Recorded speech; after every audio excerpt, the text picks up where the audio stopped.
Ada dua jenis pembangunan infrastruktur. Pertama adalah infrastruktur statis dan yang kedua adalah infrastruktur dinamis.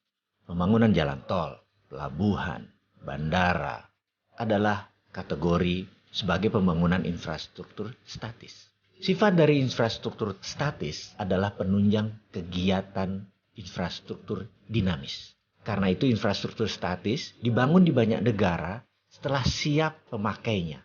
Di Amerika misalnya di tahun 1940 sampai 1961, Amerika membangun infrastruktur statis besar-besaran.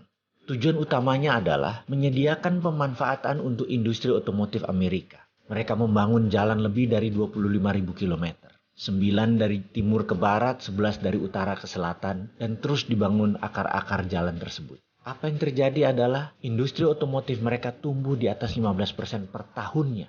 Sisi lain negara Cina membangun infrastruktur statis di awal tahun 90-an hingga tahun 2010. Hanya sisi timur negara tersebut yang dibangun, kemudian baru ke arah tengah. Karena sisi timur Cina adalah daerah produksi dan daerah pelabuhan untuk pendistribusiannya ke internasional. Membangunnya terbesar pun adalah jalanan dan rel kereta api.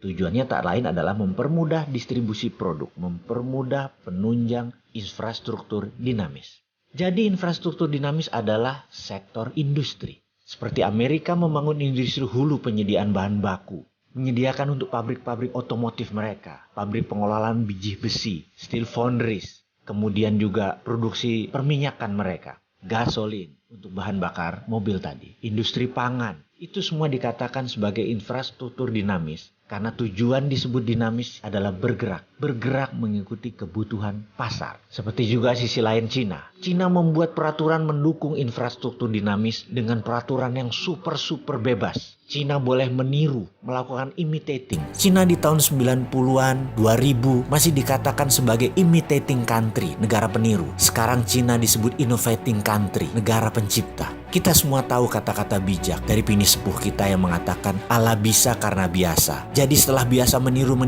mereka sekarang mengerti apa yang terbaik dan setelah itu menciptakan produksi baru yang kreatif dan inovatif. Itulah Cina sekarang yang membangun infrastruktur dinamis terlebih dahulu baru infrastruktur statis. Demikian juga infrastruktur Amerika. Dinamis dulu baru yang statis. Kalau di Indonesia